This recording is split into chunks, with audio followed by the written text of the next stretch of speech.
Welcome to the Entrepreneurs Network radio show. Our mission is to interview successful entrepreneurs who are willing to share with us their ideas and experiences, both the successes and the failures. Because as it has been jokingly said, you should learn from the mistakes of others because you'll never live long enough to make them all yourself. My name is Ike Engelbaum, and I'm the founder of the Entrepreneurs Network of Michigan, which is a group of motivated people that are all interested in helping each other and achieving our personal and professional goals. Please check out our website, entrepreneursnetworkofmichigan.com, for meeting schedule as well as self-improvement material. Our philosophy is that if it's to be, it's up to me.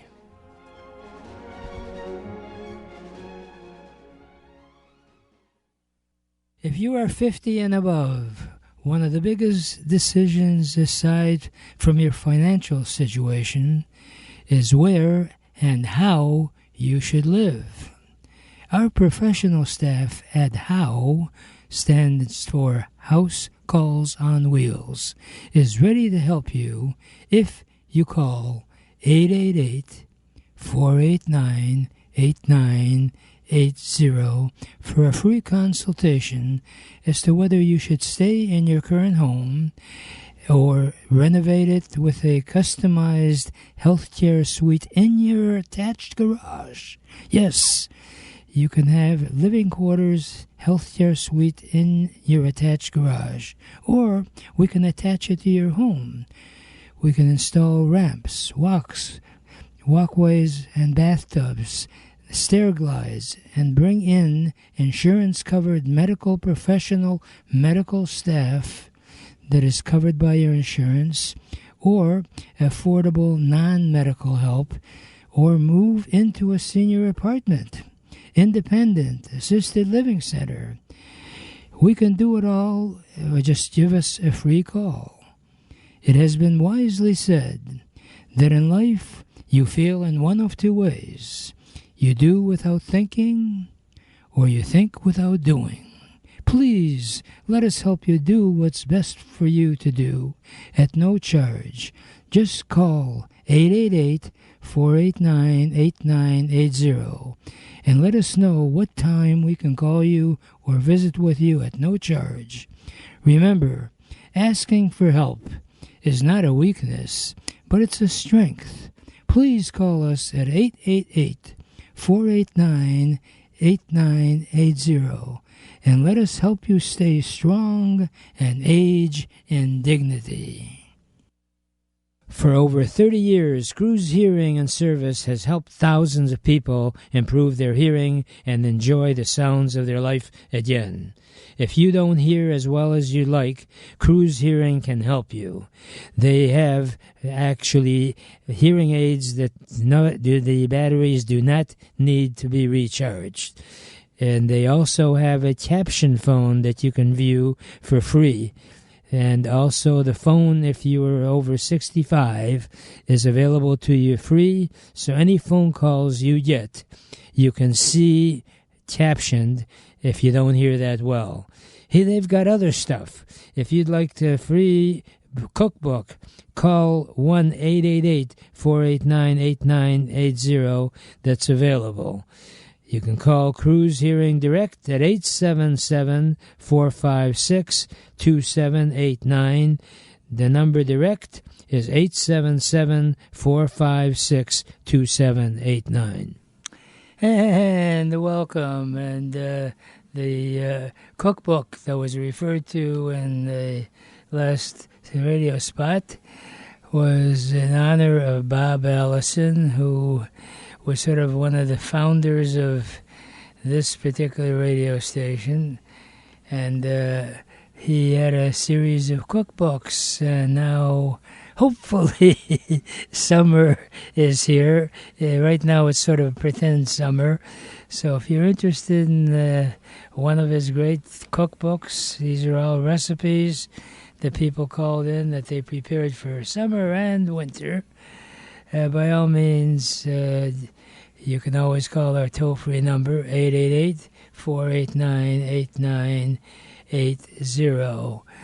And I try to stay on theme since the segment is Entrepreneurs Network of Michigan. I try to find interesting and dynamic entrepreneurs. And I'm really excited. You know, we're always looking as an entrepreneur in business to reach the height of your particular career path. Well, guess what? It is an honor to invite someone who not only believes in that, but his last name actually signifies it. His name is Ryan Haidt. And Ryan Haidt is the founder and CEO of Heritage Dialysis. Is that correct, Mr. Ryan Haidt? That is correct. Thank you, Ike. Well, I'm so glad to have you finally connect, because we've had a little bit of, as they say, technology issues. And as I grow older, unfortunately, I'm running into conditions that I used to just talk about. As you may or may not know, I'm a pharmacist, so I've been involved in the healthcare field for a good part of my life. And I never really thought that dialysis would be such an important type of procedure until now. And I don't mind admitting I've got a few friends that, as we speak, are actually being treated by form of dialysis. And you are really right on track as an entrepreneur. You see an opportunity. So that is an interesting name, Heritage Dialysis. Do you mind sharing what was your thought process in naming your company Heritage Dialysis? Yeah, good question. So I was essentially, thinking to me, the nurse in me, I like to provide just good care, get to know my patients. And so we are a family-ran company. And, I kind of goes back to the old adage, when you're with us, you're family. So that kind of just made sense, where it would be like, your heritage, your family heritage, where you're from, something like that. Just, it's kind of calming, right? And it also kind of serves the purpose. I'm a firm believer. I've got a work family. I have staff, that I've come to. I spend more time with them than I do my family some days. And so I know it's a little, some people say it's a poor use of words to have your work family. It's like, no, it's your team. But to be honest with you, when you spend so much time with someone, it's a little bit more than that. Like, yes, you've got your work team, but my work family, I care for them. I love them. And, we kind of go through life and go through a lot. Work can be very stressful. It can be very rewarding, and you go through these crazy emotions with these people. So it's more than just, an employee-employer type of relationship. I see that as really, it's more familial. Mm-hmm. Tell me, you're talking about, since we're talking heritage, what about your background? Do you mind sharing where, not from the moment of birth, but a good part afterward until now, what prompted you to get involved with the whole process of dialysis? So I went to nursing school.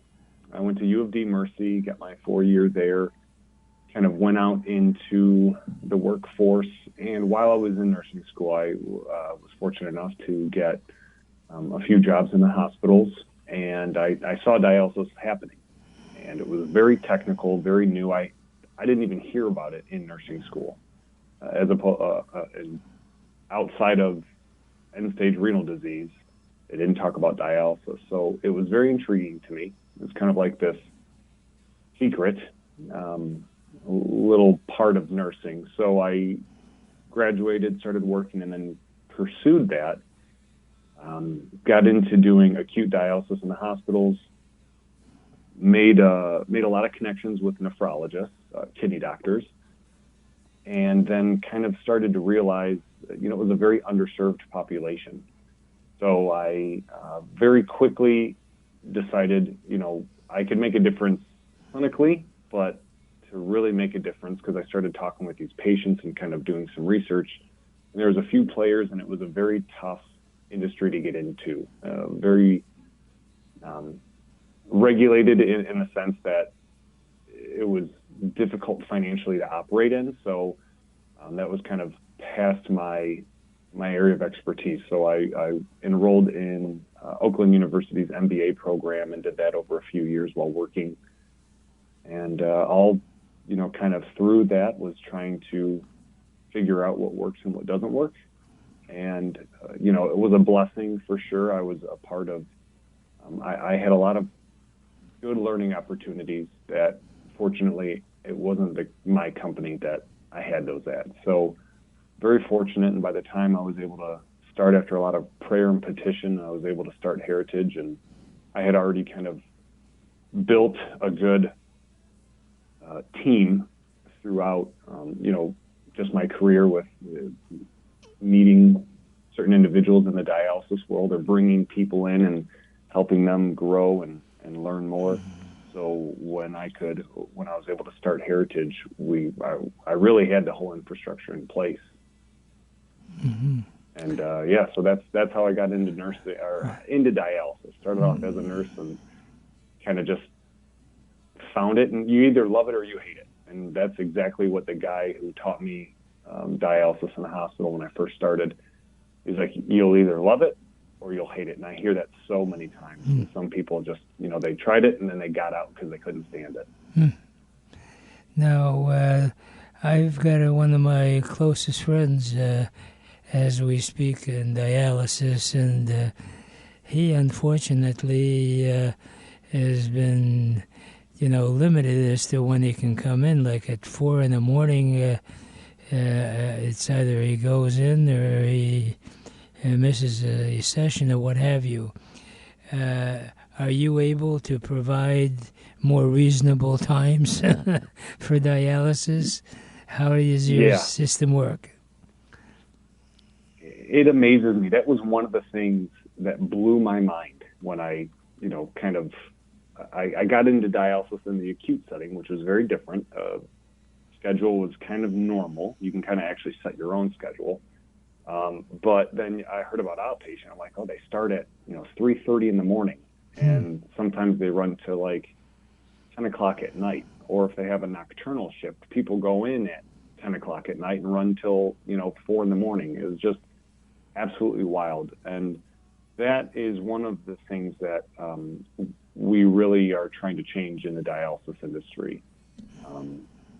Getting better access to care, not saying, hey, you have to wake up when everybody else is sleeping and go have your treatment. I mean, it's dialysis in and of itself is drastically life-changing. You need this procedure to stay alive. You're always going to feel bad if you're not being dialyzed adequately, cleaning your blood, getting rid of all those toxins. So what we basically do is we try to eliminate the outpatient center or the need to go there. And it's not for everybody. So, those facilities have their purpose, right?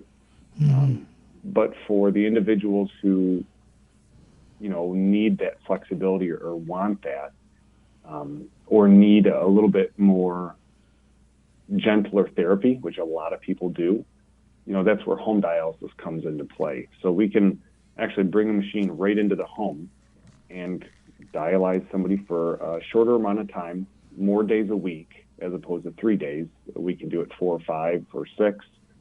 And so their treatment time is much shorter, and that closer mimics normal kidney function. So you see increased quality of life, increased life expectancy, a more liberalized diet, less medication usage, better sleep quality. You can kind of get your life back. And, not many people, if you gave them the option and said, hey, we can do dialysis at home, what time do you want to do it? They're not I've never heard anybody say, I want to do it at 4 a.m. Right. Never a volunteered time slot. Wow. Now, tell me, I'm really impressed. You can actually go into a person's home and set up the unit. Is that how that's got to be pretty complicated, isn't it? Well, there's a couple machines up there that, they were designed specifically to be used in the home. 20, 30 years ago, my father-in-law was actually a traveling biomedical technician, and he would go into people's homes, out of state, all over the U.S. and help fix their machines. And the requirements for those were significantly more than what the technology allows today. So it's really not that hard. All you really need access to is like a faucet, sink, and a drain, which could be a toilet, could be the drain underneath the sink. We are very flexible. We can do like a more permanent installation or a very temporary installation. So depending on, where the machine is needed, it could be upstairs, could be downstairs. The technology really is incredible. Wow. We could install a machine very quickly in a matter of a couple hours. Really? So if anyone is listening, what phone number would you like to give out for further information and contact? So our phone number is 810-215-1082. And they could also go and find us online, heritagedialysis.com. We've got email for referrals. People can call in, see where we're at. But we are mobile. Our home unit is in Fenton, but we've got patients, all throughout the whole entire state. We've got clinics, ranging from Detroit all the way up to Saginaw, and we are opening up several more this year. So we're going to be going all the way further west in the state and more further north and east. So really exciting time for us, but we just want to really get people access to the best care possible, and that's what I believe we deliver. So as far as the clinics are concerned, are they able to bill insurance, or how does the process work? Yep. So 99% of the time we bill the insurance. We are actually credentialed with all the major insurance providers in the state. We work with managed plans, Medicare, Medicaid. Medicaid as well. And then we also, wow. Yep, Medicaid as well. We also provide staff-assisted dialysis. So I'll give you an instance where you have somebody at home who they're going out to dialysis, and they want to do home dialysis. They don't want to go out, and they don't have the means to. They don't have somebody who can get trained, or they themselves can't get trained to do dialysis in home. We can send somebody out to their home, a trained dialysis professional who can run their treatments for them, completely. So they don't have to worry about the machine. They don't have to worry about doing dialysis or anything like that. We can administer the medications. We deliver the stock. We do everything. Wow. And so the insurances out there haven't really recognized. We are working to, prove to them that this is something that actually is a significant cost savings for them. But that is something right now only a few insurances cover. The other part is a private pay piece, but we do our best to keep that at a manageable rate for everybody to, to at least be able to enjoy that service line. Well, I'm involved with in-home medical and non-medical services through one of our sponsors, House Calls on Wheels, and the mission that we're on is to try to keep people at home with their family for as long as is possible. So this fits so beautifully, because if we can actually have the patient at home and be with their family, and they don't have to go to a hospital or another clinic. I would think any nurses that are of the entrepreneurial spirit could develop this as a career path. What do you think?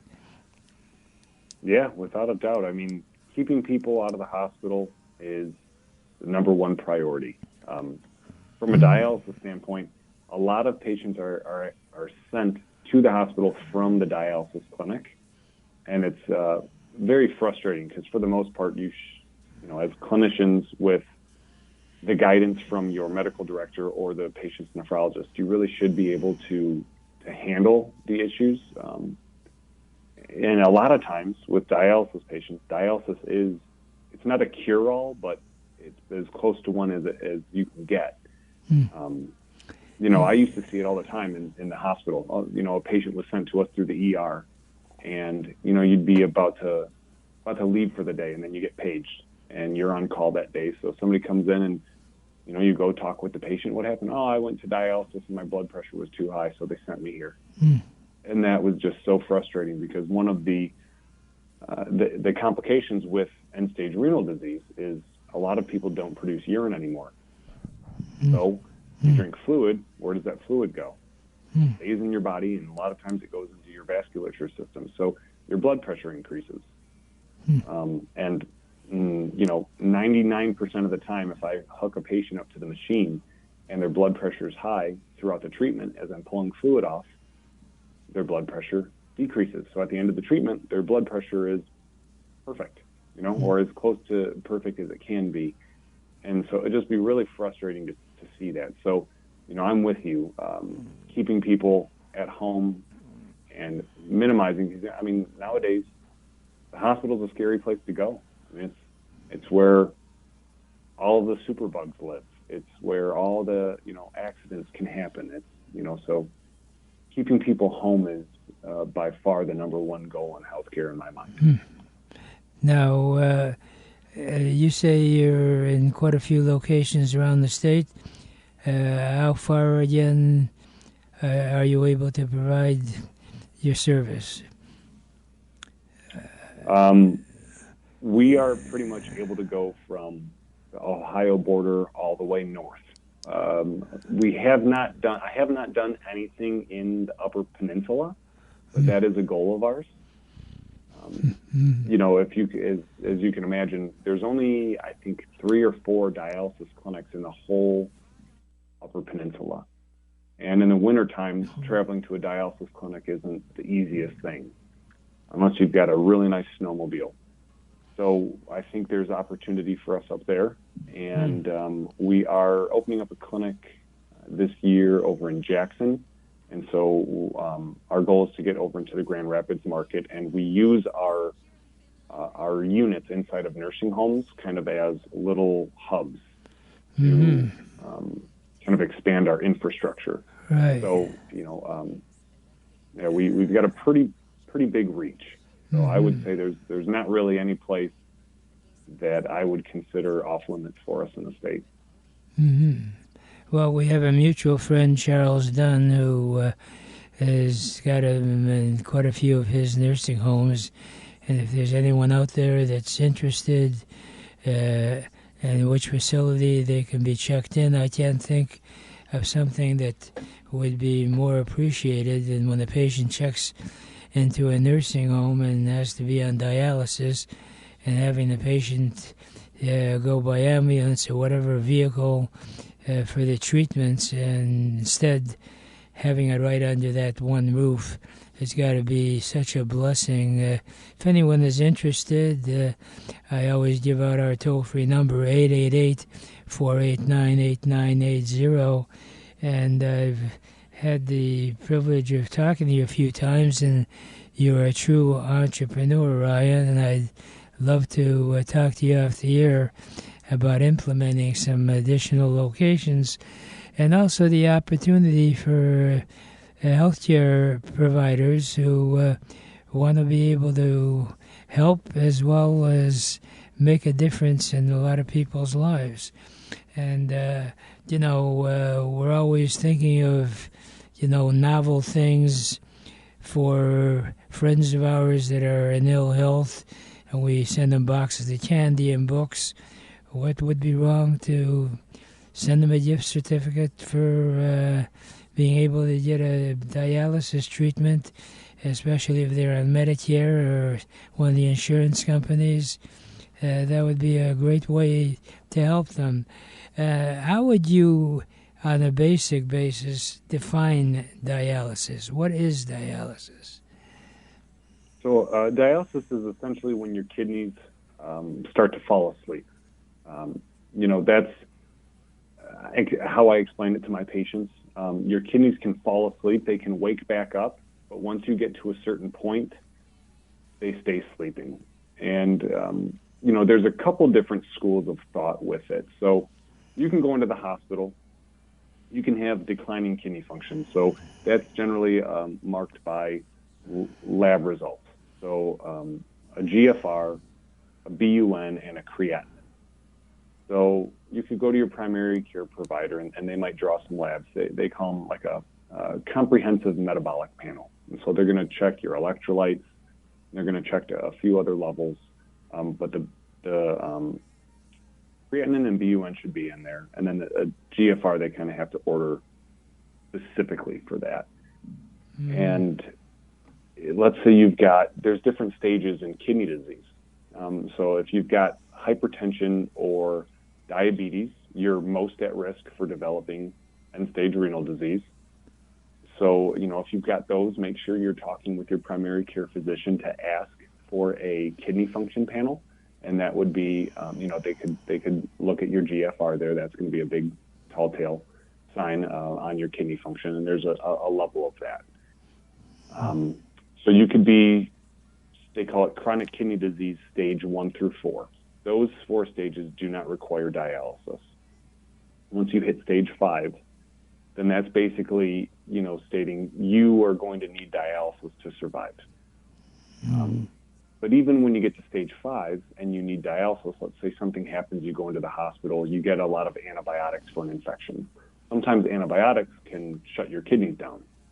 So this is why I explain to people, your kidneys fell asleep. They can wake back up, but if you do too much for your kidneys, like let's say we start doing dialysis, well, your kidneys, or your body's basically not telling your kidneys to wake back up because it needs to clean the blood.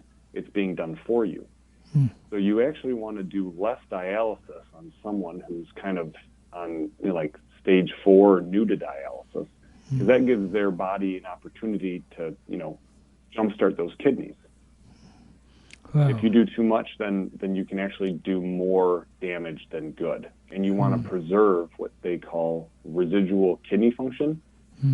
So it's generally in 2 ways, right? So somebody on dialysis, they might not make any urine, but their body's able to kind of filter out some of their toxins. So the urine that they do produce, they're getting rid of a lot of toxins in there, out of there. Or it could be the other way. Their kidneys still produce urine, but it's not filtering anything. So it's pretty much just water going out. Wow. Those are really the 2 scenarios I see most often when you've got some residual kidney function. And that's one thing that we look at and we really try to preserve. So basically, dialysis in a nutshell is when your kidneys fall asleep. And sometimes they can wake back up again, and other times, you're going to need dialysis for the rest of your life to stay alive. Well, there's so much more I'd love to have you on the air again, but radio is very strict in time. So, Ryan, anyone that's interested, please call them at 810-215-1082 or call me at 888-489-8980. And you are a true entrepreneur. You saw an opportunity and you didn't just think about it. You started it. God bless you. Right now, I only have enough time to wrap up this segment with my favorite parting thought, which is, if you really want to get anything done in life, you'll find a way. And if you don't, you'll find an excuse. And there is no excuse for not achieving your dreams and goals in America, because it is the greatest country in the whole world. Remember, a goal is just a dream with a deadline.